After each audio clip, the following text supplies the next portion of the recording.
Hey everybody, it's Luke over at Galaxy Tech Review, and today I'm doing a benchmark on the MSI GT62VR with that GTX 1070. And there's always a few programs that I'd like to run just to kind of show you what comes with this laptop in its stock configuration and some of the things that you'll be able to see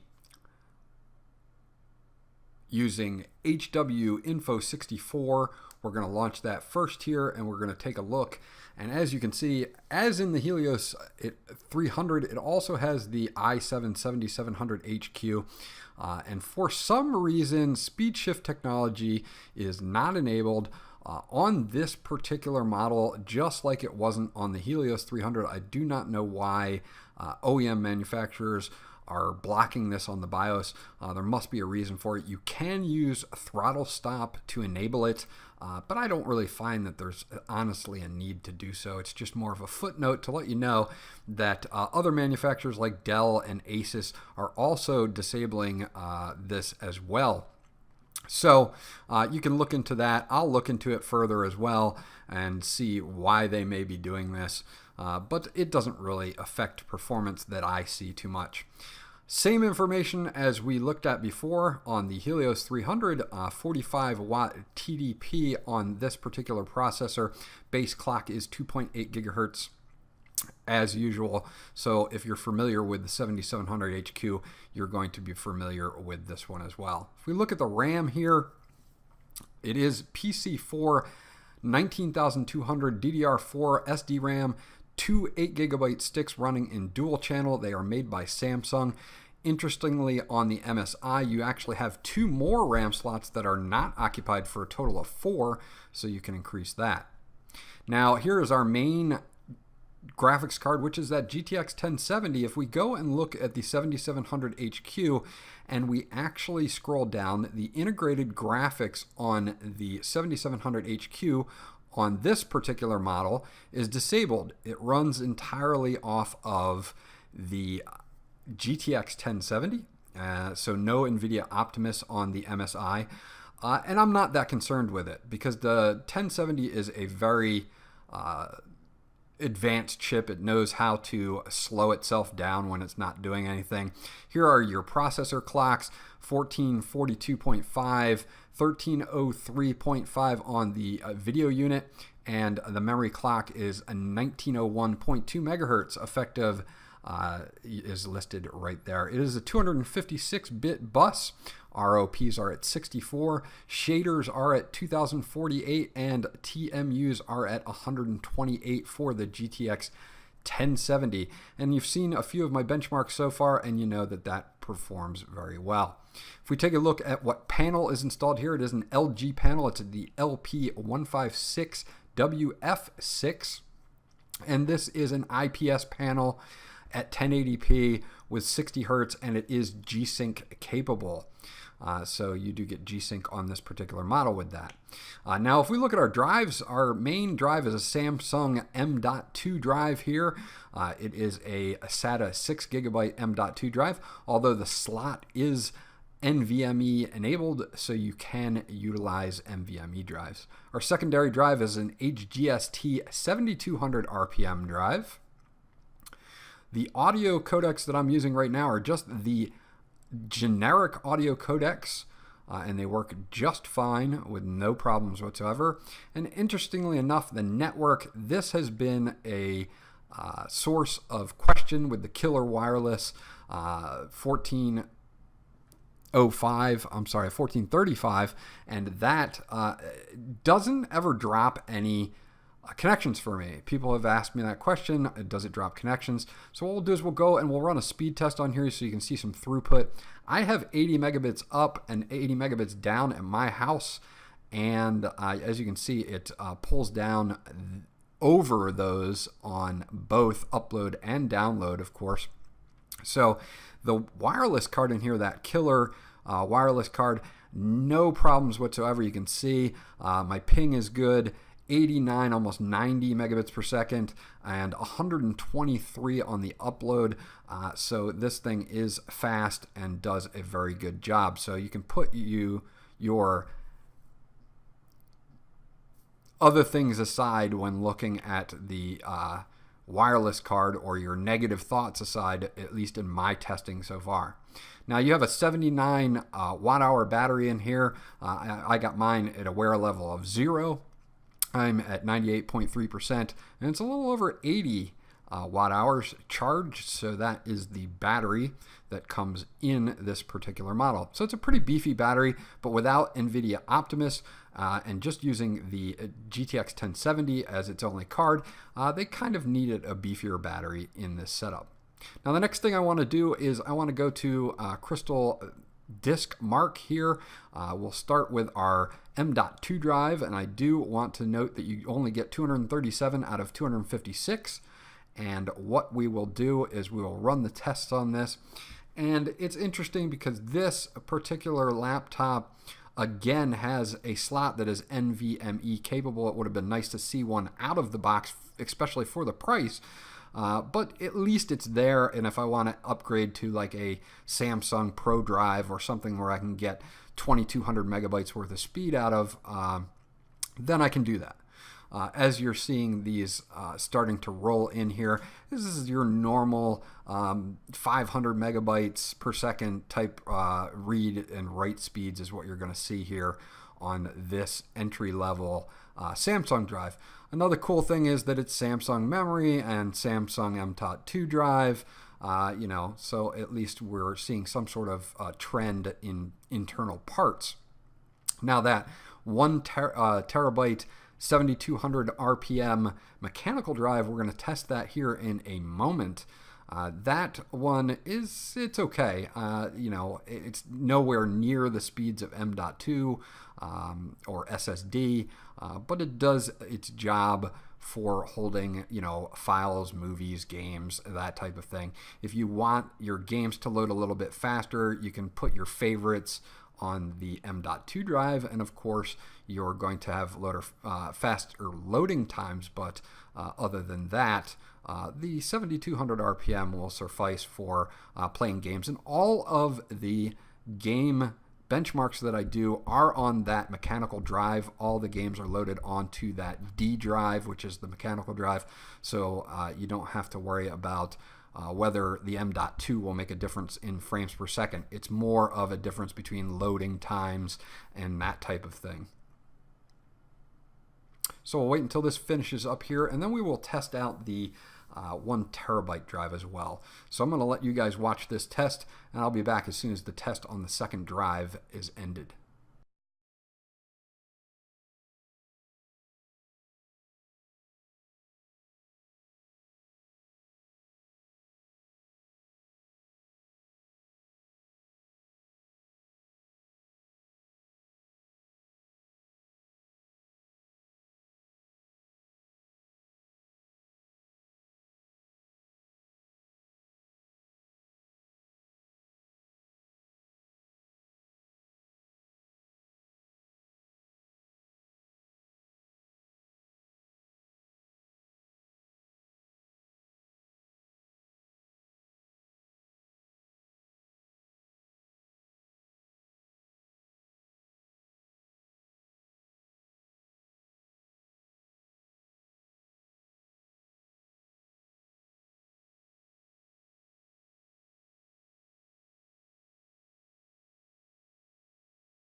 Okay, so there you go, about 120 megabytes per second read and write. It's fairly average for a mechanical drive, so you're not going to have any problems again storing video files, personal files, and even gaming files.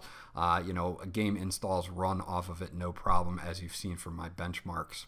The last thing that I wanted to get into was I wanted to run a Firestrike benchmark on this particular setup with that GTX 1070, and I'll run that and let you guys check it out, and then I'll make some comments at the end. It performed pretty much on par with what I thought it was going to perform, and again, this is on stock speeds. There is no overclocking whatsoever. I was able to overclock it a little bit and gain a little bit more, but a little bit after this comes up, I'll let you guys know about that.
Okay, so we're just about done here, and as you can see, we come in at 12,000, which is right about where the 7700 HQ coupled with a GTX 1070 ends, or should be, right around that 12 to 13,000 mark. So not too bad. Now, I was able to overclock this a little bit on the GTX 1070 and get closer to the 14,000 mark.